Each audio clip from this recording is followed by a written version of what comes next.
This is Things Police See, First-Hand Accounts, with your host, Steve Gold. Hey guys, welcome to the podcast. In this episode, I am flying solo once again. Thankfully, I had a few more questions written into the show that I will answer, and through answering them, I'll definitely delve into some of my experiences as a police officer. Thank you everyone who's been rating the show and subscribing. Very cool of you. I really appreciate it. That's the biggest thing you can do is subscribe. Hit subscribe on iTunes to try to give the podcast a little bit of a boost. That is appreciated. Thank you, sirs and ma'am. Without further ado, me answering questions that were written to me using my brain to answer the questions. First question from Sean Anderson. He wrote, I love the show. Keep up the good work. I didn't have to read that part, but I wanted to. I've been doing security in Canada for the last 12 years, and I'm curious on how police officers feel about security and loss prevention officers. I'm sure some officers have stories about times that security has actually been useful, or have they gotten in the way? I would tell you, Sean, that security can be hugely useful. I actually do a security gig about once a week at a fancy pants store in Beverly Hills. And, the best thing you can do as security is be a really good witness, know the laws of your state, and know what's expected of you from your store. Know your store's policies, because I guarantee you the security policies you have kind of dovetail into how you should interact with the police. So basically, when the police show up, it's kind of a beautiful thing because you're off the hook. Your liability's gone. If it's a threat scenario, they're taking over. The best thing you can do is have really good information for them, because you know the property, you know all the buildings, you know the layout. You can really be a huge help that way, kind of giving them a heads up on how the place is laid out. So I would say don't overstep, don't know your limits in this, because I do have a story about a guy that I went to police academy with, and he was a part-time bouncer outside Boston somewhere. And at this nightclub, they actually wore handcuffs, and they had, frisking gloves, and they were kind of a pretty hardcore security force. And in Massachusetts, that's all it's very dicey. It's very gray on what security can really do. You're on your own. You're kind of just acting on your own. You're acting as an agent of the owner, so excuse me. So basically what happened was they had this irate person. They were out of control. And this guy who was in the academy with me, he ended up pinning this person down with another person and handcuffing them until the police got there. Well, as it turned out, all the charges were dropped. And because there was really no criminal charges against the person, that person was probably advised by their lawyer to go ahead and sue my academy classmate, because he put handcuffs on them. So basically, he was charged with kidnapping and assault via handcuffs. So it was a big deal. When he went to get a job to be a police officer, that's something he had to talk about every time, because kidnapping on your bop, that looks really bad. So that's a good example on why you should really know your limitations when you're doing security. And that's how I feel when I'm doing security. If the cops show up, I'm more than happy to be a good witness and let them take over from there. Next question is from Alex, and he asks, is there an age limit to become a police officer? I'm in my early 30s and thinking about a career change, but I'm worried I'm too old to start at the bottom and be taken seriously. Is this common? What do you recommend people apply by? Like age. So I'll answer this. 30 is not too old at all. 30 actually is a great age to become a police officer. When I was in Reserve Police Academy in 2000, they were actually, the state of Massachusetts was actually playing around with the idea, could they change the minimum age to be a police officer to like 27? Because they felt like 27 was an age where people were really entering their mature years. But as it turns out, you can't do that, because if you make people wait that long to start their careers, you're going to lose a lot of good candidates to just other industry. They just won't be around to become police officers. So they got rid of that. So in Massachusetts, you have to be 21 to be a police officer. In California, So 21 in Massachusetts with a GED or a high school diploma. In California, you need to be 18 and have a GED or high school diploma. So California is actually a little more lenient on the age side. Now, agencies can make their own criteria. Like in Massachusetts, the agency I worked for, you had to have a 4-year degree to get hired. So in Mass, they let them play around. In California, it's a post state, so they kind of have to stick to those rules. So 18 GED, and you can be a cop in California. 30 years old is a great age. You're a little bit more mature. The only downside to it is they'll probably try to force you into being like a squad leader or some kind of leader in the class, because you're going to be like obviously older than most of the people, which isn't a terrible thing, but it's a little added pressure. I would say my biggest piece of advice to you would be, if you're going to apply, if you're humble and physically fit, you'll be fine. Like they might bust your chops a lot in the beginning because of your age. Maybe they won't, but they could, which is no big deal. It's just a game. You just keep your eyes forward. Yes sir, no sir, yes ma'am, no ma'am. It's not that big a deal. And be physically fit, because you're going to have tests to pass. You're going to have to learn how to march. You're going to have to learn all this stuff. All these patrol procedures are going to be in your mind. The last thing you need is an extra thing to worry about. And if you go into a police academy and you're not in tip-top shape, that will definitely be the thing that is freaking you out. So I would say just make sure, don't worry about strength all that much. I would concentrate on cardio. Like running ability is huge, and flexibility. Just make sure you can run and you're flexible so you don't get injured. That would be my biggest piece of advice to you if you're going in. And just to reiterate, 30 is a great age. It's not too late. They would be more than happy to have you. Second question. My favorite police movies are Training Day and End of Watch. Have you seen either of these? Are they accurate and realistic? I got this question a few weeks ago, and I totally intended to watch End of Watch, but I just didn't. I didn't have time, so I've not seen that movie. I heard it's a pretty fun movie to watch. Pretty cool. Training Day I've seen, and I think it's a fantastic movie, but as far as being realistic, not really. It's not really that realistic. I mean, Alonzo, the main character, Denzel's character, Denzel's amazing. He's great. He can make almost any movie. He's a great actor. He makes this movie. He plays Lonzo, and I think Lonzo's like a lieutenant or a captain in this movie. And he's training this newbie, like narco cop. That doesn't make sense. Like that right there doesn't make sense. Like a lieutenant is kind of like management. Like he wouldn't be breaking in a new guy. It would be like a sergeant or a senior detective would be breaking this kid in. So that's kind of weird. The way his character is in the movie, like he never seems to report anywhere. Like he doesn't keep in touch with his troops. Like if he's a lieutenant, he's got a bunch of people under him. He doesn't seem to really, I haven't seen this in years, but this is what I remember. He doesn't seem to really check in that much.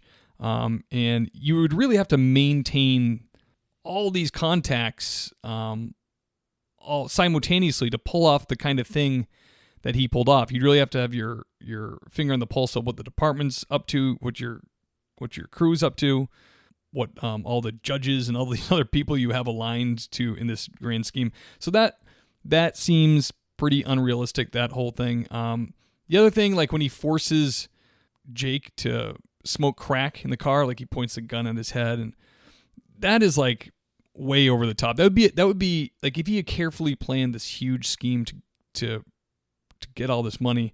It would all hinge on that, because if that kid at the next available moment just booked it and ran to headquarters and said, Lonzo pointed a gun at my head, made me get wet. He made me smoke crack or whatever it was, PCP. Because I think most cops would do that. They would be like freaked out. They would just go report it. I think most good cops, especially the kind of cop that this character Ethan Hawke plays, Jake. He seems like a real Boy Scout. So that part was a little bit that, along with the fact that he's a lieutenant and that there's this elaborate scheme that he somehow puts together. It just doesn't feel super realistic. It's really fun. It's really where they shot it was really cool. I can tell you that, because I asked some guys at work if they recognize the scenes, and I was actually going down the elevator to work 4 or 5 months ago, and there was an officer that I see once in a while down in our floor, and he has this big silver Smith & Wesson handgun. And I always meant to comment on it, so we're in the elevator gun. I go, man, that is a cannon you got there. That's a big gun. He goes, yeah, this is Lonzo's gun from training day. So that part's accurate. LAPD will allow their officers to carry those big silver guns that Lonzo had. So I don't know if they researched that or not, but they did kind of nail that.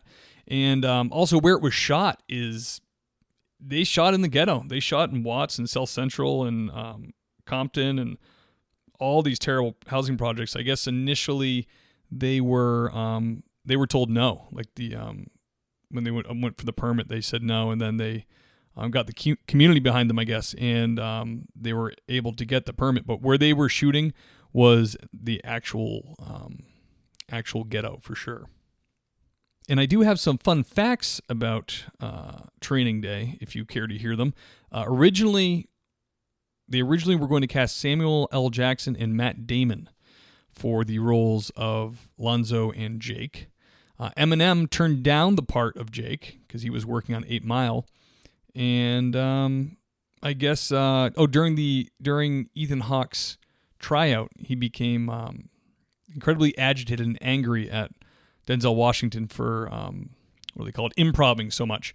And he was going to go back in and complain, and then he got the call that he got the part. So those are kind of interesting things. I Googled to see what the neighborhoods were, and those facts came up, so I thought I'd just share them with you. So yeah, great movie, not realistic at all, and to watch, I have no idea. Moving right along, next question. If someone has priors, can they ever become a police officer? Are misdemeanors okay? DUI or low-level drug possession?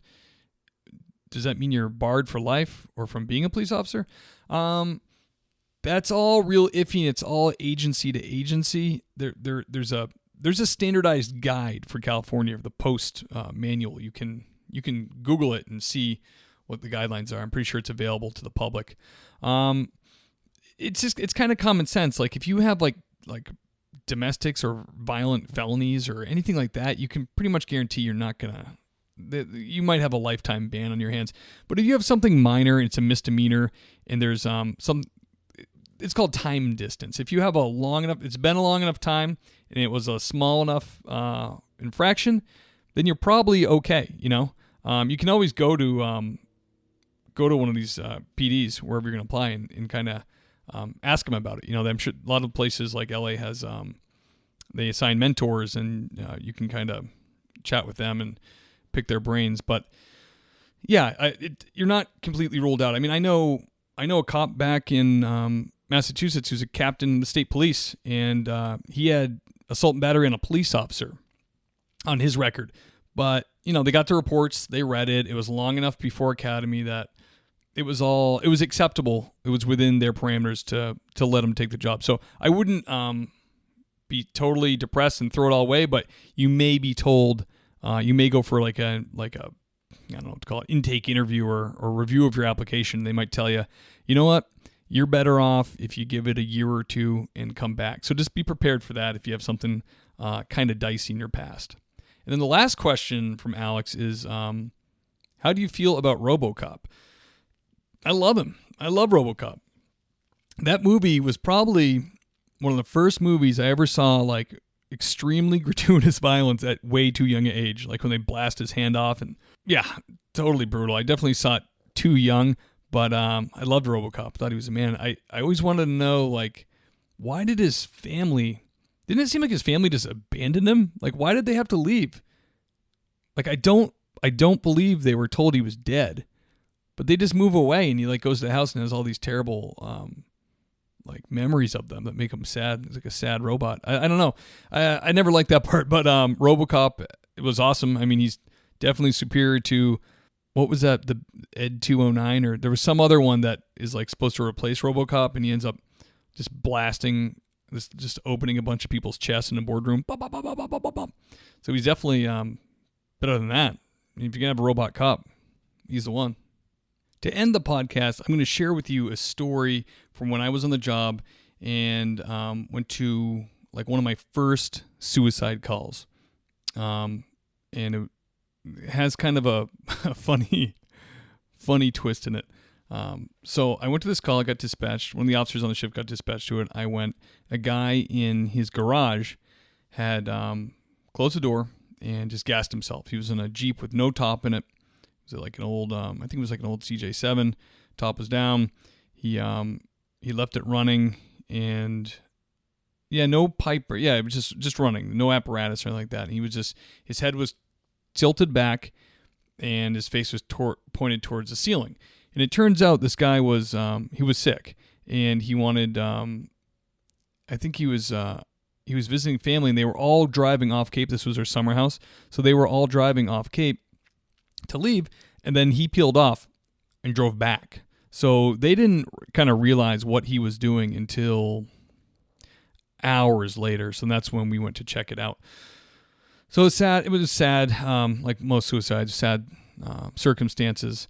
But what happens is you stand around for long enough around a dead body, and it just becomes a normal part of your landscape. There's just this dead body here, and other people show up from the medical examiner, the state police. And so in a town as small as mine in Massachusetts, we didn't investigate dead bodies by ourselves. Like, we had to have the state in on it. Like, we didn't investigate homicides either. Like in Massachusetts, I think there's only 3 cities that investigate their own homicides. Boston, Springfield, and Worcester, I think, are the 3. Everybody else can do like a parallel investigation with the state, but the state has to be involved in it if your department's not large enough. So for this particular call, this statey has to come out. Call him Stadies, state trooper, body guy, homicide detective.